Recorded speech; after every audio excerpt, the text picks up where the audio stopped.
Welcome to Nine Icon of North Sumatra.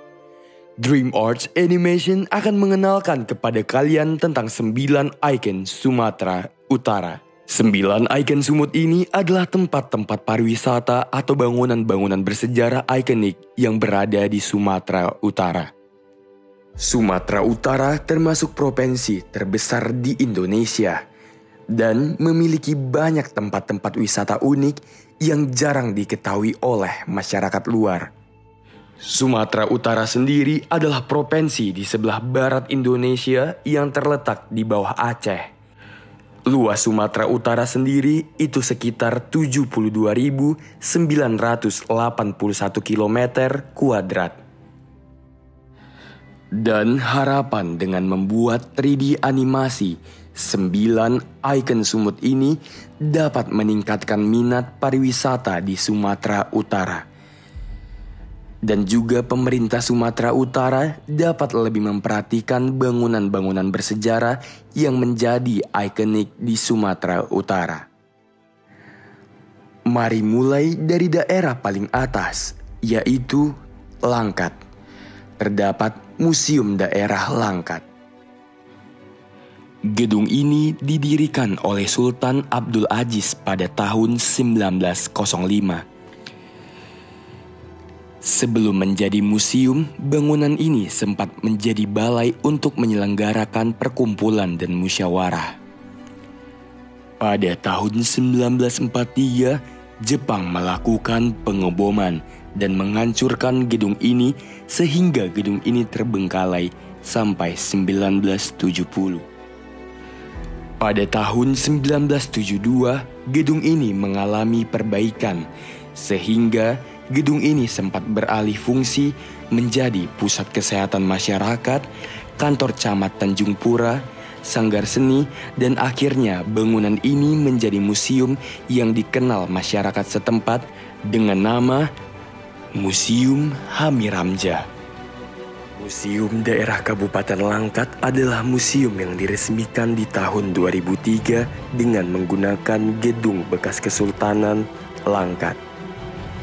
Isi dari Museum Daerah Kabupaten Langkat adalah berbagai peninggalan sejarah dari kebudayaan Melayu, Karo, dan Jawa. Mari bergeser sedikit ke daerah Binjai. Terdapat stasiun kereta api Binjai. Stasiun kereta api Binjai yang telah berdiri sejak tahun 1887 merupakan salah satu peninggalan arsitektur kolonial Belanda. Stasiun Binjai sebelumnya bernama Stasiun Timbang Langkat, adalah stasiun kereta api kelas 2 yang terletak di tanah tinggi. Stasiun Binjai merupakan persimpangan jalur ke Besitang dan jalur ke Kuala. Tetapi saat ini jalur kereta api ke Kuala sudah mati dan yang tersisa hanya bekas-bekasnya saja. Serta saat ini juga stasiun kereta api Binjai pengolahan kai bandara dan hanya satu layanan kereta api yang berhenti di stasiun ini yaitu kereta api Sri Lelawangsa. Selanjutnya ke arah kanan ke Kabupaten Tebing Tinggi terdapat Istana Negeri Padang. Istana Negeri Padang didirikan pada tahun 1630 yang didirikan oleh Tuan Hapultakan Saragi Dasala yang lalu berganti nama setelah memeluk Islam menjadi Umar Baginda Saleh Komar. Beliau ini merupakan raja yang pertama di Kerajaan Padang. Bangunan ini memiliki ciri khas yang sederhana dan elegan. Bangunan ini juga merupakan saksi sejarah Kesultanan Aceh. Sayangnya, bangunan ini terbakar pada hari Minggu, tanggal 14 bulan Maret tahun 2022 silam. Mari bergerak ke kabupaten selanjutnya. Dari arah kiri ke Kabupaten Karo, terdapat Pagoda Lumbini. Pagoda Lumbini yang berdiri sejak tahun 2010 adalah replika Pagoda Swedagon yang berada di Myanmar. Taman dengan luas kawasan kurang lebih 3 hektar terletak di Komplek Internasional Buddhist Center, tempat di Desa Dolat Rakyat, Kota Brastagi. Taman ini dipusatkan sebagai tempat beribadah dan wisata religi agama Buddha. Secara keseluruhan, taman yang dikenal dengan nama Pagoda Emas ini masuk ke dalam Museum Rekor Indonesia sebagai pagoda tertinggi di Indonesia dan merupakan replika tertinggi kedua di Asia Tenggara. Mari menuju ke tengah Pulau Samosir. Terdapat Tugu Toga Sinaga. Tugu Toga Sinaga didirikan pada tahun 1966 dan dibangun di kawasan Desa Urut II dikarenakan desa ini merupakan daerah asal pertama Marga Sinaga. Di Tugu Toga Sinaga ini terdapat silsilah asal mula Marga Sinaga yang tertulis di bagian tugu. Garis leluhur Marga Sinaga sendiri merupakan keturunan dari Raja Batak generasi kelima.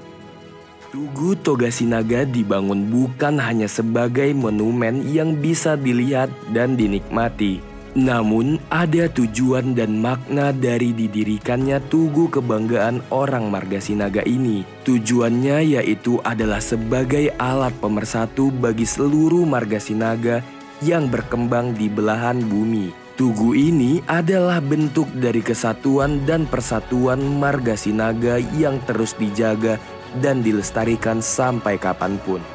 Mengarah ke daerah Tanjung Balai.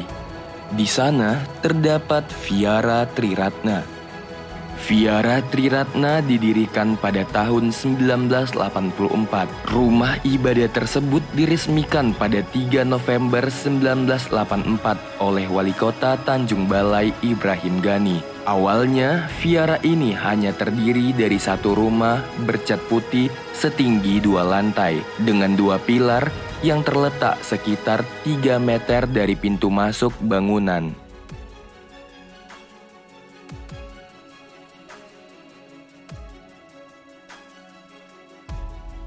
Setelah dipugar dari tahun 2006 hingga November 2009, vihara ini memiliki 6 lantai. Dengan lantai pertama sebagai aula, lantai kedua dan ketiga sebagai ruang kebaktian, lantai keempat sebagai tempat tinggal biksu dan biksuni,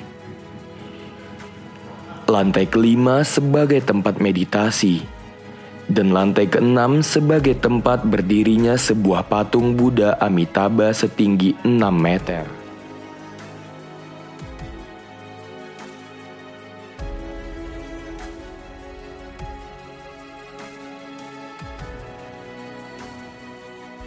Pada 27 Oktober 2016, patung Buddha Amitabha di Vihara Triratna diturunkan atas perintah dari pemerintah Kota Tanjung Balai. Menuju ke bawah daerah Labuan Batu, terdapat Gedung Nasional Rantau Parapat. Gedung Nasional Rantau Parapat didirikan oleh Komandan Batalion Infanteri 133 Mayor Jan Ali yang meletakkan batu pertama Yayasan Gedung Nasional Rantau Parapat sebagai pelindung pembangunan gedung pada tanggal 17 Agustus 1959. Gedung berwarna putih dengan luas 1.852 meter persegi ini berdiri kokoh di Jalan Ahmad Yani, inti kota Rantau Parapat. Pembangunan ini sebagai kenang-kenangan kepada Bupati Labuan Batu Fatsrudin Nasution sebagai inisiator pembangunan gedung yang mampu menampung 300 orang. Selanjutnya ke bawah Labuan Batu ke daerah Padang Lawas Utara.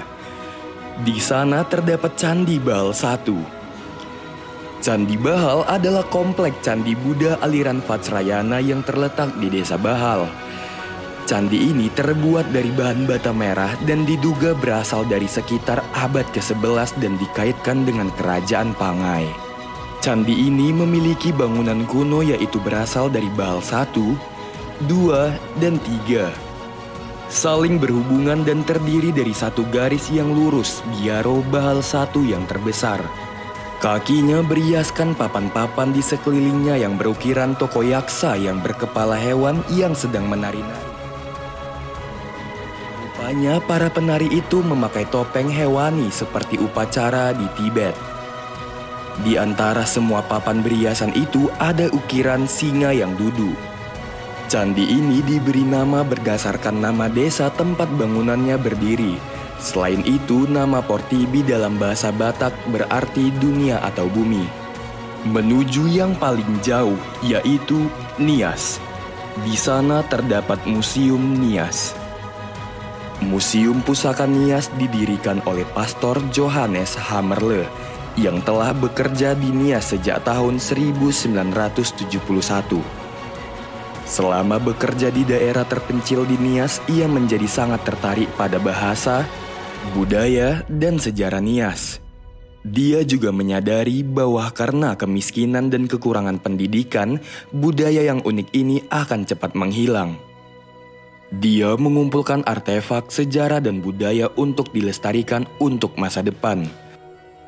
Setelah 20 tahun mengumpulkan dan meneliti benda-benda budaya Nias, maka Museum Pusaka Nias didirikan pada tahun 1991. Terima kasih semua yang sudah meluangkan waktunya untuk menyaksikan 9 ikon Sumatera Utara. Semoga dengan karya ini bisa menginspirasi semua kalangan. Terima kasih dan sampai jumpa di lain waktu.